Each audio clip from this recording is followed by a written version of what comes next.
3.1절 집회에 더욱 관심에 쏠렸던 건 전한기 씨라는 인물 때문이기도 한데요. 본인이 이제 마지막 연설이다라고 예고를 했었기 때문인데, 전한기 씨는 그래서 그런지 셔츠에 빨간 넥타이를 메고 의상에도 좀 신경을 쓴 모습이었습니다. 그리고 메시지도 그 어느 때보다 선명하고 강했는데요. 목소리 들어보겠습니다.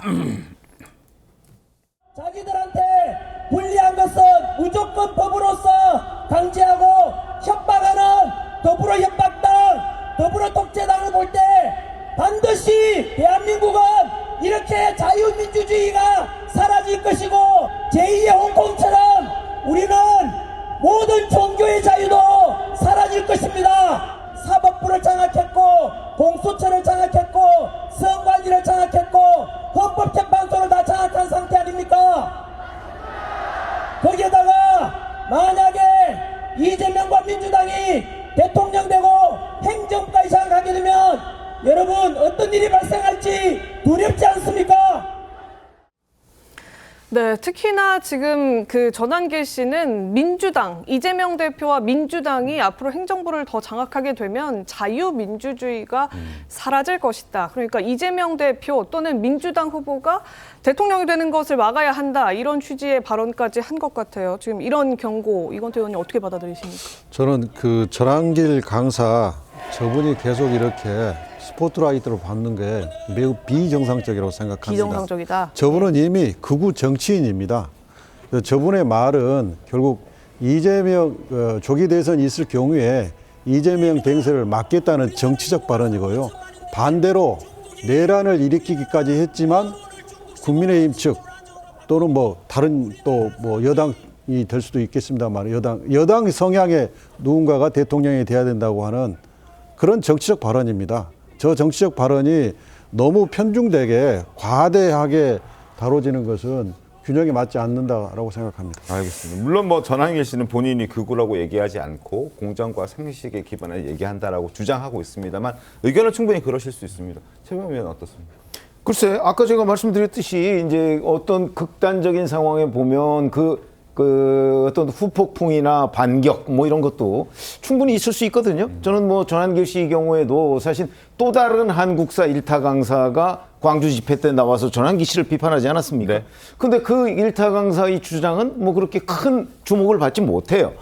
그건 그만큼 전한길 씨가 이제 어떤 선명성 뭐 이런 걸 가지고 이제 그 국민의힘 지지층의 그 주목을 끌었다. 저는 그렇게 생각을 하고요. 그러다 보니까 이제 그 사실은 이제 민주당 쪽, 친민주당 쪽에서 뭔가 그 대항마를 내세우려고 하는데 실패한 것 아닌가, 저는 그렇게 보고요. 그러나 그렇다고 해서 뭐 전한길 씨를 극우로 몬다. 글쎄, 뭐 극우라는 거는 또 다른 여러 가지 개념적인 정의가 있을 수 있습니다. 네. 그 전한길 씨가 뭐 한국사 강의를 해가면서 글쎄 그 발언한 거를 극우라고 과연 볼 수가 있을 것인가, 그거는 또 다른 논쟁 영역이고, 제가 보건대는 여하튼 전한길 현상, 전한길 신드롬, 이게 이번에 처음 나온 거 아니겠습니까?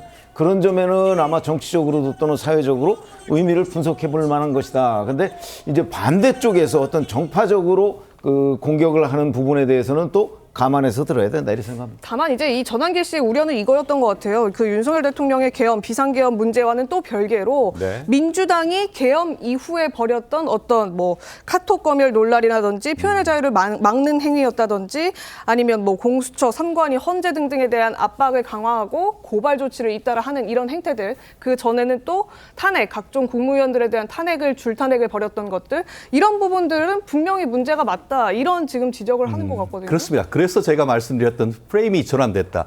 초기에 어떤 윤 대통령에 대한 지지하는 사람들 같은 경우에는 윤 대통령을 탄핵해야 하느냐 말아야 되느냐, 이런 프레임에서 지금 그 전한길 강사가 굉장히 스포트라이트를 받고 주목하는 것은 말씀드린 것처럼 이게 체제 전쟁 같이 됐다는 거예요. 이념 전쟁. 지금 윤석열 대통령을 구함으로써 사실상 자유민주적 기본 질서로 갈 것이냐, 아니면 민주당을 지지해서 어떻게 보면 전체주의로 갈 것이냐, 그것을 선택하라, 이 메시지를 정확하게 전달하는 것 아니겠습니까? 그렇게 논란이 된 것의 핵심은 뭐냐 하면은, 민주당이 지난번 윤 대통령에 대한 1차 탄핵안을 만들면서 그중에 7가지 중에 가장 중요하게 했던 게 뭡니까? 윤 대통령이 정권을 잡자 지나치게 한미 관계를 기준으로 한미일 어떻게 보면 관계를 강화하고 친북, 친미, 그러니까 중국, 러시아, 북한 관계를 경시했다.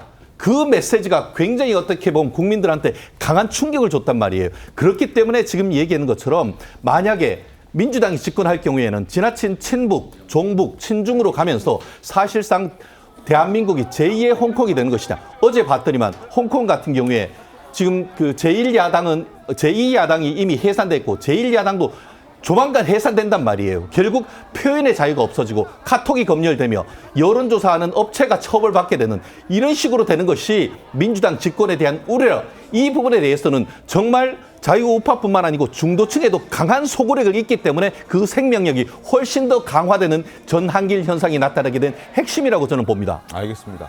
전한길 씨가 과연 앞으로도 정치적 활동을 계속 할 것인지에 많은 사람들도 관심을 좀 갖고 있는 것 같은데 어제 저희 TV조선 출연해서 향후 계획을 밝혔는데 한번 들어보겠습니다.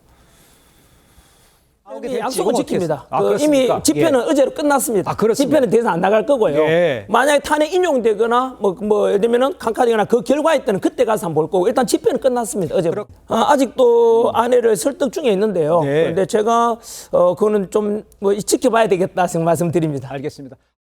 아니, 저분이 자유민주주의를 지키기 위해서 탄핵을 반대한다는 그 논리가 어떻게 성립된지를 모르겠어요. 그러니까 위헌 불법 계엄을 했으면 그 독재가 준독재를 한 거예요. 그리고 독재를 하겠다고 한 거예요. 근데 그래서 그렇게 자유민주주의를 깬 사람이 윤석열입니다. 그 윤석열을 탄핵하는 게 자유민주주의를 보호하는 거예요. 근데 윤석열 탄핵을 반대하는 것이 자유민주주의를 보호하는 거다. 어떻게 저런 입론을 하는지 저는 이해할 수가 없습니다. 알겠습니다. 네.